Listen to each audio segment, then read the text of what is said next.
Salut! Bonjour à tous! Moi c'est Stéphanie Calvin et c'est ma deuxième vidéo YouTube. Alors aujourd'hui j'avais envie de vous parler de quelque chose qui est en lien avec la première vidéo, je sais pas si vous l'avez vue. J'espère pour vous, il y a intérêt. Je parlais du fait que je m'étais inscrite sur un site de rencontre qui s'appelle Fruits. Là c'est un petit peu dans la continuité, dans le sens où il y a quelqu'un qui est venu me parler, mais sur Facebook, c'était pas via le site de rencontre. Bien évidemment, ça ne s'est pas très bien passé. Sinon je n'en ferai pas une vidéo. Voilà. Vous avez vu ma tasse, elle est pas trop kiki. Tasse de Noël. Elle est trop chou, voilà. Je l'ai trouvée à Maison du Monde. Bref. Je suis trop contente. Donc il vient me parler sur Facebook en me disant qu'il me trouve charmante, qu'il a vu passer mon compte, vous savez, en suggestion d'amis. Et à un moment donné, il en vient à me dire, bah écoute, est-ce que ça te dirait une soirée Netflix ? Ça c'était déjà le premier point. Alors, quand on vous propose une soirée Netflix, vous pensez à quoi, concrètement ? Parce que moi, dans ma tête, j'ai pensé tout de suite à soirée Netflix, ça veut dire quoi ? Ça veut dire caler sur un canapé dans les bras l'un de l'autre, enfin non, peut-être pas dans les bras l'un de l'autre, mais caler sur un canapé chez quelqu'un que je connais pas, et il était hors de question qu'il vienne chez moi, bien évidemment. Et donc je lui dis non. Je lui dis, bah non, désolé, je trouve ça un peu gênant pour un premier date d'aller chez quelqu'un que je connais pas, j'ai pas envie. Et là, il s'énerve. Il me dit, mais en fait, qui t'a parlé d'aller chez moi ou chez toi, mort de rire ? J'ai dit, bah en même temps, une soirée Netflix, tu veux la faire où ? Parce que jusqu'à présent, j'ai jamais fait de soirée Netflix en dehors de chez moi ou en dehors de chez quelqu'un. Il finit par me répondre avec un ton un peu énervé, parce que c'était un vocal, donc un peu énervé. Ben n'importe, en fait, on aurait pu se caler chez Paul ou chez Ange, donc en fait des boulangeries, on est d'accord ? Je comprends pas ton délire là. Il comprend pas mon délire. Bah écoute, je sais pas, c'est la première fois qu'on propose d'aller dans une boulangerie. Qui fait ça ? S'il vous plaît, dites-le moi, est-ce qu'il y en a qui sont déjà allés dans une boulangerie pour regarder une série Netflix ? Est-ce que je suis la seule à trouver ça bizarre ? Non mais parce que dites-le moi. Vraiment, parce que là ça a eu l'air de le choquer, que je trouve ça étrange en fait. Comme si j'étais la seule à pas avoir fait ça de ma vie. Donc voilà, c'est là que ça commence à partir en sucette. Mais je dis bien que ça commence seulement à partir en sucette. Parce que je tombe que sur des gens comme ça, s'il vous plaît. Après, je suis fatiguée, quoi. Après, j'en vois bouler absolument, mais tout le monde. Et on est là, mais pourquoi t'es méchante, t'es nanani, pourquoi tu...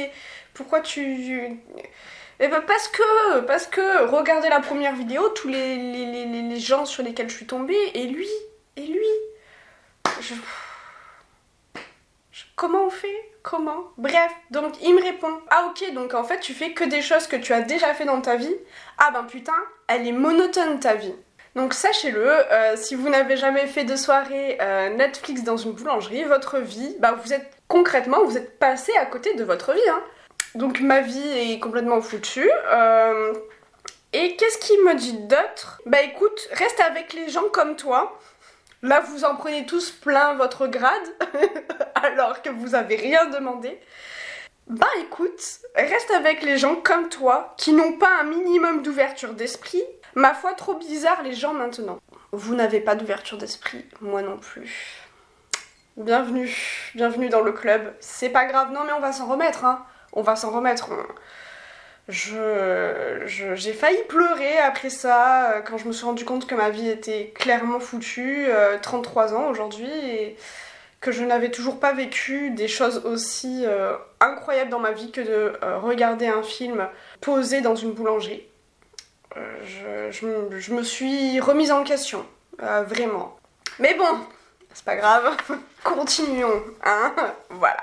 Donc du coup, par rapport à ça, je lui ai répondu que effectivement, quand on est une femme, hein, ben oui, on propose rarement une soirée Netflix dans une boulangerie ou dans un bar ou je sais pas où. Que c'était la première fois qu'on me proposait ça et que je trouvais ça un peu dommage qu'il s'énerve pour ça parce qu'en fait c'était juste un malentendu. Et si vraiment, mais ce qui m'étonnerait concrètement, on va pas se mentir, et que si vraiment c'est moi qui avais mal compris la chose et que lui était sans arrière-pensée, qu'il était vraiment Oui, vraiment, sans arrière-pensée. Soit, pourquoi pas, mais pourquoi en faire tout un drama? Bah ok, je t'ai pas compris, et alors? Genre, pourquoi m'agresser comme ça? Parce qu'en fait, là, vous l'entendez pas, il n'y a pas l'intonation et tout, mais dans les vocaux, agressif, agressif. Mais gentiment agressif au début, mais agressif quand même. Il me dit, ah bah du coup, on rentre dans les stéréotypes. Vu que je suis un homme, je propose Netflix, ça veut dire, tenez-vous bien parce que là... Donc, ça veut dire que je veux ton trou du cul.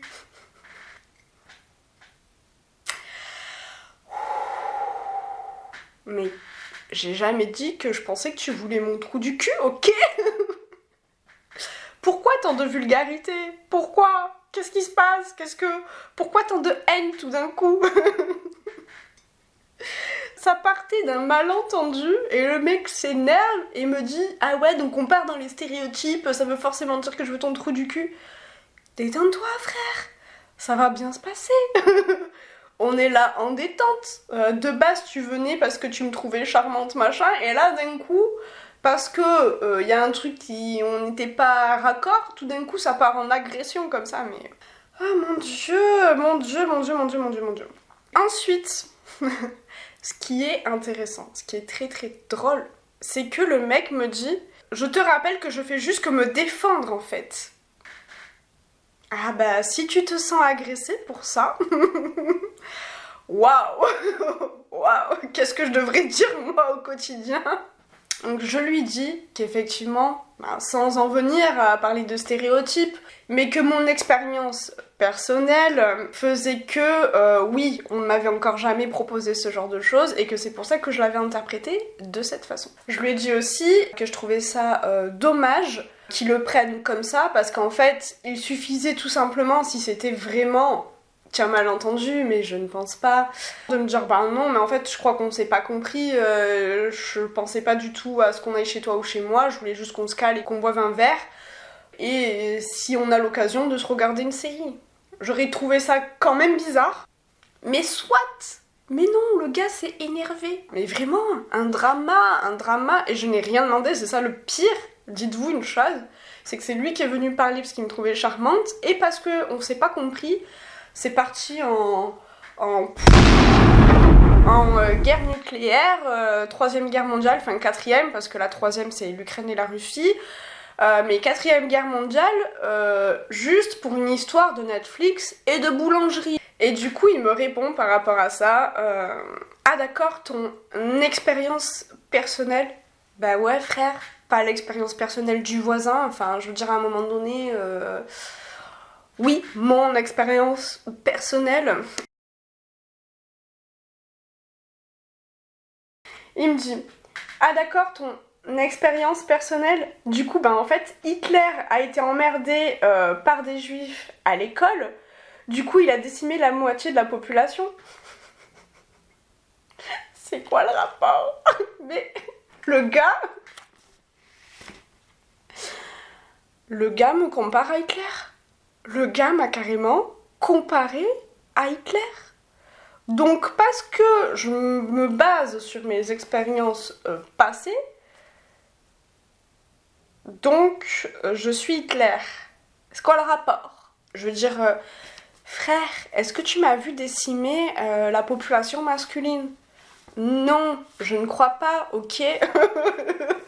J'ai eu certes de mauvaises expériences, mais j'en suis pas à tuer les gens, hein? Bon. Et oui, eh ben oui. Alors oui, je me base sur mes expériences personnelles. Et quand malheureusement, j'ai eu une mauvaise expérience en termes de relations amoureuses. Une fois, 2 fois, 3 fois, 4 fois, 5 fois. Bref, bah oui, il y a un schéma qui se fait dans ma tête. Effectivement. De là à dire que je vais en venir à tuer tout le monde, enfin toute la gente masculine, parce que je suis tombée sur un certain nombre, on peut le dire, de connards, bah, j'en suis pas là. Donc il me dit qu'il n'est pas du genre à se laisser faire.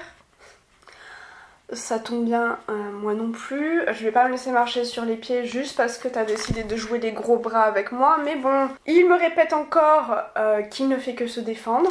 Mais plusieurs fois il me l'a dit, hein. Il ne fait que se défendre. La vie, c'est pas du catch. Hein? Ok, faut se détendre.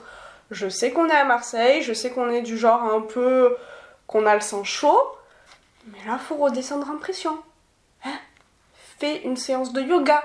Pars dans un temple bouddhiste et reviens quand tu te seras calmé. Moi, à plusieurs reprises, j'essaye de faire en sorte que cette conversation s'arrête. Je me dis, ouais, bon, écoute, c'est pas grave, il y a eu des malentendus entre toi et moi. Restons-en là. Hein, je pense que tu trouveras quelqu'un qui te correspond. Quelqu'un qui aura envie de regarder une série Netflix dans une boulangerie. Le mec continue, le mec s'accroche, il se accrochait, s'ensuit. Le mec est dans le fight, j'ai envie de m'en débarrasser, mais le mec continue.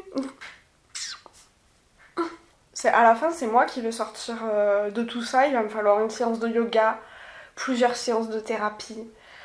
Je vais aller m'exiler au fin fond du monde, vous ne me reverrez plus. Là, ça y est, on commence à rentrer dans le intéressant. Bon, après m'être fait comparer à Hitler... Allez, je vous lis la suite. Bah oui, chacun a son caractère. Après, si tu veux une personne vide d'esprit et qui ne sait pas articuler plus de 3 mots et qui n'a aucun vocabulaire, c'est sûr que tu n'es pas tombé sur la bonne personne. Donc après il me redit comme quoi il s'est senti attaqué pour la genre 10e fois de la conversation. Donc ben je lui fais peur. Apparemment je suis effrayante. Est-ce que je suis effrayante? Dites-le moi. Est-ce que les gens quand ils me voient ils se disent oh mon dieu, elle je me sens attaquée par elle. Elle a pas encore ouvert la bouche mais je vais lui en mettre plein les dents c'est sûr. Oh là là, trop d'agressivité hein. Faut... Peace. C'est ça le signe de peace. Ok, calmez-vous. Donc ensuite il me dit, non mais après tu trouveras, hein, t'inquiète, tu trouveras un mec qui s'adaptera à toi et qui se sentira écrasé et qui ne pourra pas ouvrir sa putain de gueule. Waouh. Le garçon a des petits complexes apparemment à régler. D'urgence, vraiment d'urgence. Il faut qu'il règle ses problèmes. Donc lui, il me dit qu'il a son caractère, donc il a le droit d'avoir son caractère. Par contre, moi, c'est forcément que je cherche à écraser l'autre personne en face.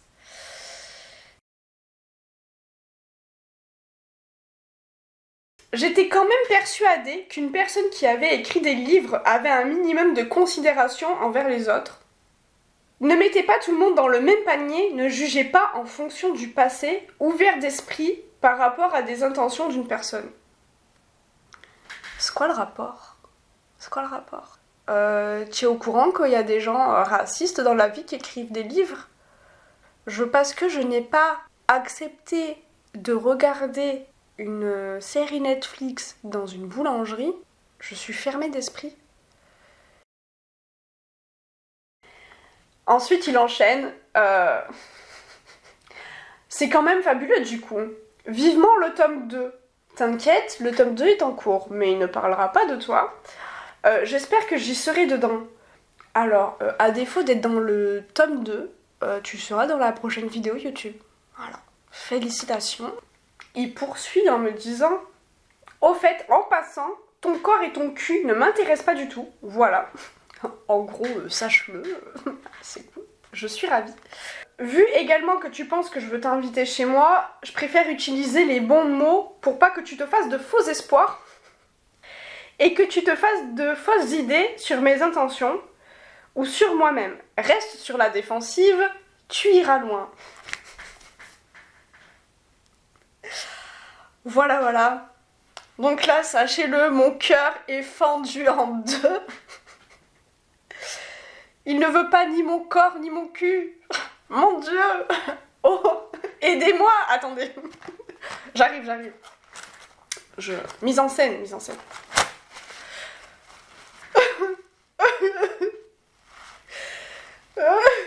Je joue bien la comédie ou pas? Non, c'est pas grave, on s'en fout. Oh, mon Dieu, il ne veut pas... Il ne veut pas mon cul, ni mon corps. Je suis si triste. Ma vie est foutue.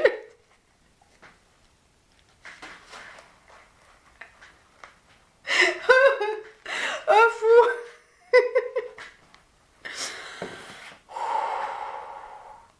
Voilà, donc 33 ans, je n'ai toujours pas fait de soirée Netflix dans une boulangerie. Donc ma vie c'est de la grosse merde, je suis étriquée d'esprit, parce que j'ose dire ce que je pense, c'est que je veux écraser les autres, surtout les hommes hein, principalement, parce que voilà. Que effectivement, malgré le fait que j'ai écrit un livre, bah oui, j'ai un esprit, tout petit, rikiki comme ça, attendez, comme ça. Petit, voilà. Et que je me suis fait des faux espoirs depuis le début sur sa personne. Donc bon, à un moment donné, j'ai mis du cours à cette conversation passionnante. Une fois de plus. Avant de finir cette vidéo, je voulais vous lire un message.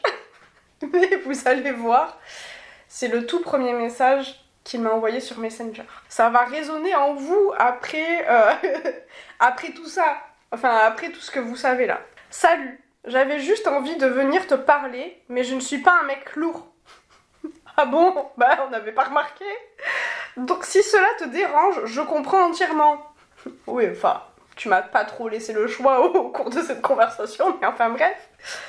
Une photo de toi est apparue dans mes suggestions d'amis. Je t'ai trouvée très belle et j'ai tenté le coup. En t'envoyant un message, voilà tout. Rien de plus, rien de moins. Et non, ce n'est pas un copier-coller, mais qui ne tente rien n'a rien. Mais je croyais que mon corps et mon cul ne t'intéressaient pas. Ah là là.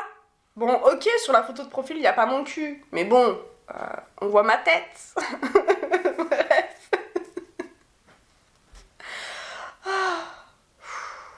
Ah, je vous jure, Non, parce que dans la première vidéo, je suis tombée sur quand même pas mal d'énergumènes. Mais alors lui, il était pépite. Mais vraiment. Il était le... Waouh. Alors du coup, petite question. Enfin, plusieurs petites questions. Déjà, est-ce que ça vous est déjà arrivé de tomber sur une personne comme ça, fortement sympathique, vraiment avec le cœur sur la main, pas du tout agressive? Est-ce que ça vous est déjà arrivé? Ou est-ce que je suis vraiment la seule à me traîner toutes ces casseroles comme ça?